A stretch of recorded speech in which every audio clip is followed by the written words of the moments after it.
Hello and welcome back to my channel. My name is Nicole, and today I'm going to be sharing with you more or less all the books that I've read in the last month.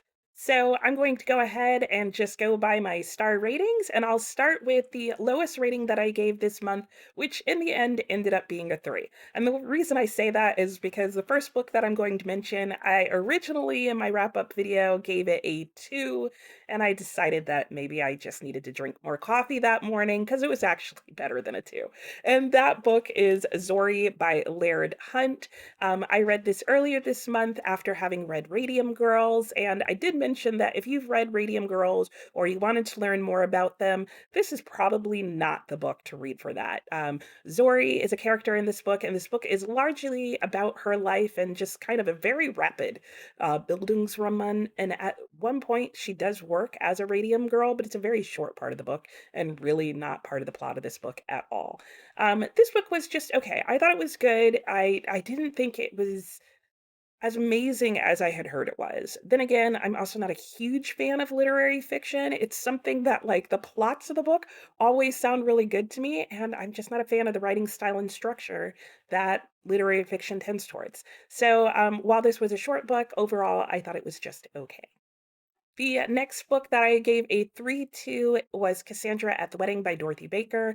I really struggled with whether to give this a 3 or a 4, and at the end of the day, I also thought, this was good, and there were some definitely dramatic moments, but it really wasn't a book that I thought was great or that I loved, and I should say that a 3 for me is not bad. It's just, it was good. It was good, it was solid, and I would definitely say that of Cassandra at the Wedding. It was very different than I was thinking it was going to be. I was expecting this to have, I think, a lot more like sabotage and subterfuge in it than it did. And this story was really more about a family and just life in a family and the different struggles that occur within families as you try to just negotiate changes in life. Also, kind of had to do with a bit of coming of age and issues that arise with twins and independence. And yeah, a lot of different interesting themes were explored in here and done pretty well, but again, overall, just the writing style and structure was not my favorite, even though it was really interesting.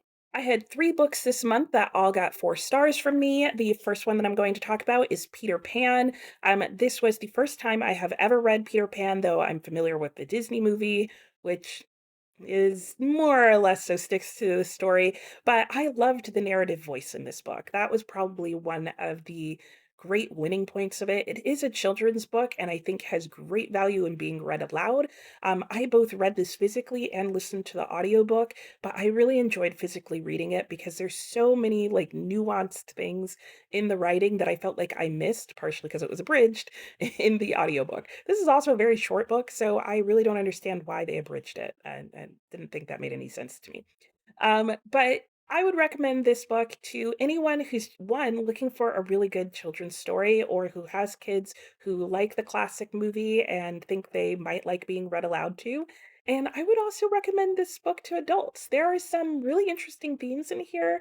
If you like to talk about themes of like childhood, youth, even like in some ways the fountain of youth and the pros and cons of growing up. So this is a book that I would recommend. It was a real joy to read, and I think both times I listened to it and read it in like just 1 or 2 sittings. The next book I gave 4 stars to was Illborn by Daniel T. Jackson, and this was a really good book, and I really enjoyed it from beginning to end. The characters were really interesting and complex. The sort of magic slash superpower system was very fascinating. Because it's a series, it wasn't totally explained yet. That would be my only qualm. This was also quite a long book, but I will say it read very fast, and I quite enjoyed it. It only took me a couple of days to read it. Partially probably because the print's a decent size, and the book is actually kind of shorter than most books in trade paperback size. Um, but it's one that I would recommend if you like books that are fantasy, that are fairly fast paced and certainly well paced, and that have themes of like religion and power and take place in sort of a medieval type of period or background or setting. I think you might like this book. I really, like I said, enjoyed the characters. The one thing that I would warn is that if you don't like stories that are told from multiple perspectives, this is one of those books. There are 4 main perspectives in this book, and you do kind of rotate through each of them, usually one section at a time. But I will say, you each time you switch to a different different character, you do stay with them for a while. And there's not a lot of overlap between their stories. So you are kind of watching their different stories unfold, but they are kind of interconnected in different ways. But I enjoyed all four characters and wanted to know and cared about what happened to each of them. So I think that's part of the reason that I gave this a four. Also, that trope doesn't bother me. So that's something to keep in mind.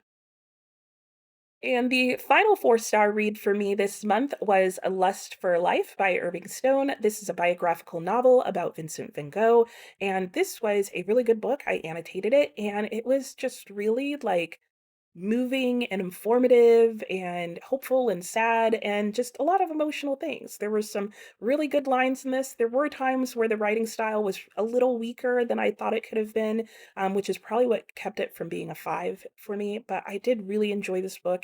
This is a book that I plan on keeping and may even reread portions of it again because I love Vincent van Gogh. Like he's just an artist whose work I just fully appreciate. And I did read this with a companion painting book, which you can see over here on this cart. It's that really giant book there. But I didn't read all of it, so I didn't want to bring it up again, I guess. Anyway, I would recommend this book. If you're interested in Vincent van Gogh's life, Irving Stone did write this book just 40 years after Vincent van Gogh died, and he did interview quite a few people, including people who are still alive who knew Vincent van Gogh in person. I think he did a really good job in his afterword trying to help people distinguish between what he sort of imagined and sort of filled in terms of blanks in Vincent's life versus some stories that were based on his actual life and the other facts and findings. And so I thought for this to be a biographical novel, which means it's fiction and not nonfiction, I thought he did a really good job and really respected Vincent van Gogh and, didn't stray too far and kind of make things up about him and or his family as far as I could tell.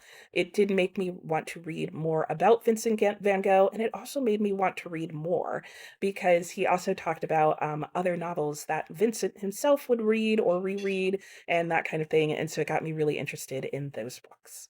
Happily, I had two five-star reads in the month of April. Well, sort of in the month of April. And one of those was A Long Fatal Love Chase by Louisa May Alcott. This was a book that I just happened to stumble across in my used bookstore that was closing in the month of March. Yeah, I think that's when it closed. And they kind of dragged it out. And I read this as a read along on my channel. If you're interested in reading it, you can just tune into that and read the book along with us. And I finished it all in one sitting. And this book was such a surprise. It was so good. I absolutely loved the main character in this book, Rosamund. She was just such a fascinating, brave, outstanding female character, especially during the time period when this book was written, which was in the 1800s. Yeah, in the mid 1800s. And so I really applaud Louise May Alcott just for writing this story, for the way she wrote this story. All the characters in here are really fascinating. The book starts out in terms of the language a little bit cheesy, but it really works itself out. There are lots of things in this book that I just loved and wanted to think about more. I will definitely reread this book.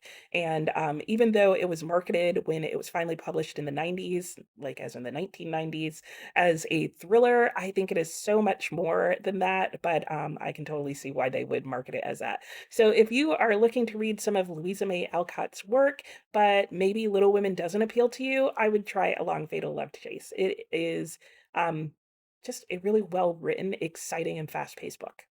And my final five-star read is a book that I think came on and off my TBR and then just didn't get mentioned again. And now I think it's technically on my May TBR, but I forgot about that and saw it lying around, and so I read it. And that book is The Phantom Tollbooth. And I have a physical copy of this, but I listened to the audiobook, and this was a favorite book of mine from childhood. And I happened to see a copy of it in a used bookstore recently. Clearly, you can see the tag. And I thought to myself, why don't I own this book? And so I repurchased it. And yeah, just listening to the audiobook reminded me why I love this book. If you like wordplay and you like puns and you just like well-written books, despite the fact that this is a middle grade, I would recommend this book anyway, even if you don't normally read middle grade. It reads very quickly. There are some amazing pictures in here.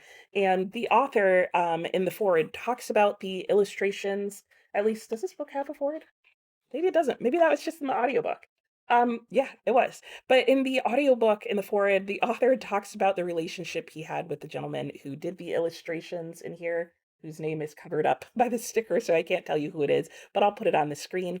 And he also talks about how, Norton Juster, that is, talks about how he sees himself as an architect first and as writing as something that he just also happens to do. And to me, that is astounding because this book is so well written, and just the ideas in this book are things that I would just never think of putting into a book. And the way he puts them in this story is just, it's just fantastic. I can't say enough good things about this book. I will read and reread this book for the rest of my life. In fact, I'll probably pick it up anytime I want something fun. And, in fact, I have a couple of YouTube friends who are planning on reading this book sometime soon, and even though I just finished it, I was like, "Let me know. Whenever you decide to do it, I will read or listen to it again." It's that good, guys. It's such a ride, and if you have middle school kids, give it to them. I will say, as a middle school kid and elementary kid when I read that, I don't think I got everything in there. There were definitely parts of that book that confused me because I don't think I got all the wordplay. But I still appreciated it and loved it and read that book a ton as a child, like, all the time. Like, if I was in between books and didn't know what to read, I picked it up and read it again, and that's probably gonna be the case now. So, in total, here are the 7 books that I read during the month of April, and, I'm not mad at it. I really enjoyed, the vast majority of them. The bottom 2 were probably my lowest ranked ones at 3, but even then, they were still decent books. And, honestly, I have to say, I think what threw me off at the end of April was this book was just so good and so exciting. It made me really unhappy with everything that I picked up after that. And that actually is what leads to most of my reading slumps is a really good book. Like, for some reason, I just can't make it back after that. Let me know if you have that too. Like, what causes your reading slumps? Is it a really good book? Is it really bad books? This was definitely my trigger. So, but The Woman in White has pulled me back out of it, and I think I'll be okay for me. So I will talk to you next time. Have a great week. Bye.